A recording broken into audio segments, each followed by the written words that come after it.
Hi, it's Andy Barker here for RehabRoom. First of all, thanks for taking the time to have a look at my latest resource, a 3-step strategy to get a job in professional sport.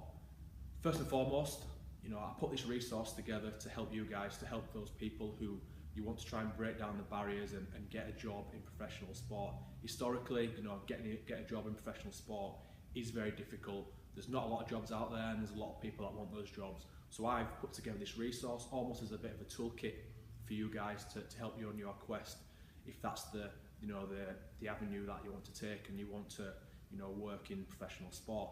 I can talk personally about how great it is and some of the great experiences that I have working with the athletes that I work with in the big games and the big stadia and the travel overseas that I've been partial to in working in professional sport, and I can talk all day about how good that is, and that it is good. It's absolutely fantastic, and that is part of the reason I've put together this resource and the wider materials that I put together with RehabRoom, just to try and help you guys out and help you break down those barriers and help yourself get the foot in the door. This is video 1 in a 3-part video series as part of the 3-step strategy to a job in professional sport. If you've not already, please check out my ebook which accompanies this video series. You can find that at rehabroom.co.uk. That's titled How to Get on the Radar of Your Future Sports Employer.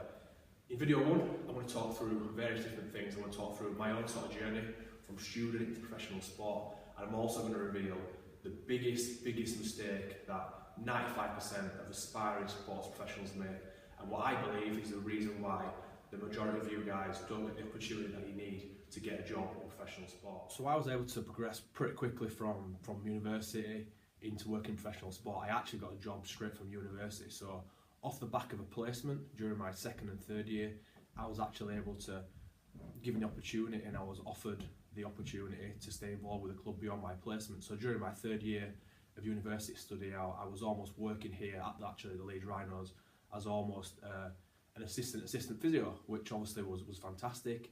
Any day I wasn't in uni or working or studying, any time I had free, I was down here at the club. And at the time, I didn't know that would progress onto a job. I was just happy that I was able to get that opportunity to work with, at the time, obviously 2 fantastic physios who obviously helped me out and mentored me over the years that followed. But the reason I think I was able to get that job and get that opportunity of paid employment was because I was able to showcase what I was about, and thankfully the guys who were senior to me at the time saw a little bit in me and obviously gave me the opportunity for a job later that year. So come the end of my 3rd year, I actually had the offer of a full-time job in sport, which is what I could only dream about from day 1 of physio school. My dream job was to work actually here at the Leeds Rhinos, being a local boy and growing up with rugby league, both playing, supporting and following the club. That is and was my dream job and goal. So I feel very proud and privileged to be in that position now. But I feel the reason I was able to do that and the reason I was offered employment was just because I was given that opportunity. I was able to get down to the club. The guys were able to see me working with the athletes, working with the boys, and ultimately saw something in me that they could sort of foster and develop and get out of me what they wanted to in that initially as that assistant.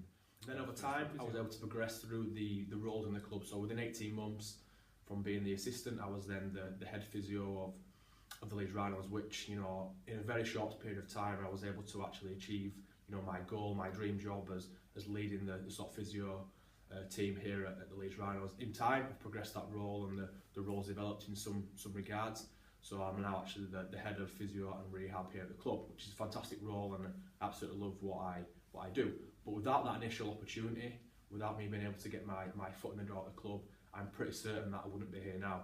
And that's what I hear time and time again from aspiring sports professionals that reach out to me asking for help, and in the work that I do with RehabRoom, is about how you actually break those barriers and how you actually get that first opportunity in the first place. And part of this video series is going to show you a toolkit to help you break down those barriers and get your foot in the door. There are many barriers in front of us to try and get that elusive job within professional sport and to get our foot in the door at a professional sports club or organisation.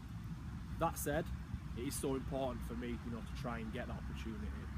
First and foremost, it's a factor that a lot of people do not consider is we actually want that opportunity to go into that sports club or organisation to actually see if that job and that career path we want to take is for us. So what I mean by that is our perceptions of what we think goes on in a professional sports club or organisation sometimes may differ from what actually goes on. So if you've not had that experience to go into a club or organisation and to follow in the footsteps of someone else who's doing a job similar to what you might do, you can't really make that informed decision as to whether that is a career path you want to take. You're ultimately going to put a lot of your time, effort, finances into funding your potential career path. So wouldn't it be great if you could go into that arena, go into that environment, and actually see and try it out for yourself to see, is it or is it not, a career path and job that sort of you're going to take and you want to pump those resources into doing. Secondly, I can talk personally about this. When I came into the role initially as a student at the Leeds Rhinos, I was able to sponge a lot of information and learn so much from the two guys above me who, at the time, knew so much more information and have so much more knowledge than me. And ultimately, that's one of the main drivers, I believe, that within 18 months of starting in the job as the assistant first team physio, I'd actually progressed to be the head physio, and I was able to attain my dream job, working at my dream club within such a short space of time. And that was thanks in part to those guys who were mentoring me and helping me out so much. So getting that opportunity within sport, you're obviously able to work with practitioners, particularly if you're coming in at a junior level, that know a whole lot more information than you do at the time, and can obviously help you along the way. Thirdly, you can pick those guys' brains. So unbeknown to me at the time, when I was going through my student placement and some voluntary stuff that followed on from there, I didn't know there was a job opening coming up. But during that time, I was actually able to pick the brains of those guys and to find out the mistakes that they'd made in trying to access professional sport, and what I needed to do between that point and to get a job in sport. What things I could do to make myself more employable, and without the opportunity to get into this environment and speak to those guys, I wouldn't have known what I needed to do. And fourthly, this is something that actually one of my lecturing staff told me during my study time at university, and they sort of spun it, and I greatly agree with what they said, is anytime you've given an opportunity in whatever domain, always see it as a potential job interview, if you like, an unofficial job interview.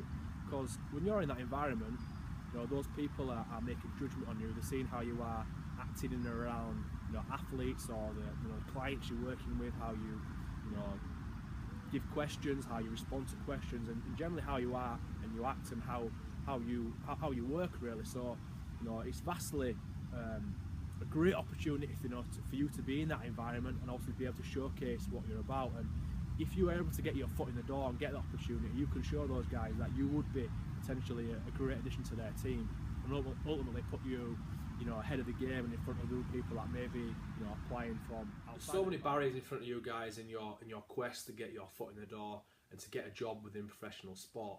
I'm going to share with you now the biggest mistake the majority of aspiring sports professionals make, and is the main reason I believe that you don't get the opportunities in sport that you're after. So when I mean opportunities, I'm not only talking about jobs, I'm talking about those unsuccessful student placements, those unsuccessful shadowing experiences, or even applications for voluntary work at a variety of different levels, and why those requests for those opportunities are unsuccessful.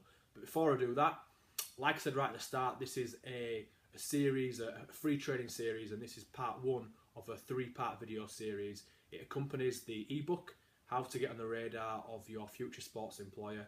If you've not seen that, please visit rehabroom.co.uk and obviously check out the videos that follow this particular video itself. So the biggest frustration that I have, and the biggest mistake that the majority of sports professionals make, is actually asking for the opportunity in the first place. So what I mean by that, if you look at it in terms of the job context, is someone like yourself sending someone like me an email asking for a job. So the first contact we actually have is me receiving an email from, more than likely, someone that I don't know, asking for basically me to give them a job. If you actually look at that in a real simplistic sort of context, why would just someone like me or a gatekeeper another sports club or organisation is going to give you the sort of time of day, if you like, when we know nothing about you, and obviously we're in a position where we can sort of offer employment and things like that. But if we don't know anything about you, and on what grounds do you really have to sort of ask for a job? And that for me is just the biggest mistake that people make. For me, it's quite an easy process to be able to build up conversation and build up rapport with a person. So when it comes to the crunch, when it comes to that time when you actually ask that person for that opportunity, be it a job, a placement, voluntary work, a shadowing opportunity, they're more likely to say yes if you've been able to build up that rapport, that conversation. Like I say, when it comes to that moment in time when you ask for that opportunity, they're much more likely to say yes. And that for me is the main reason, and that's the biggest mistake that I reckon 95% of aspiring professionals make, is ultimately just pinging, copy and pasting emails to various clubs and organisations, hoping that one of them will say yes. And some of them might, but there's a much better process to go through, and we follow through in the videos 2 and 3 of this series. I'll show exactly the toolkit that you need and you can use to be able to to break down those barriers and actually be able to build conversation and build rapport in that first instance, to actually enable yourself to give yourself the best chance to get your foot in the door at a professional sports club.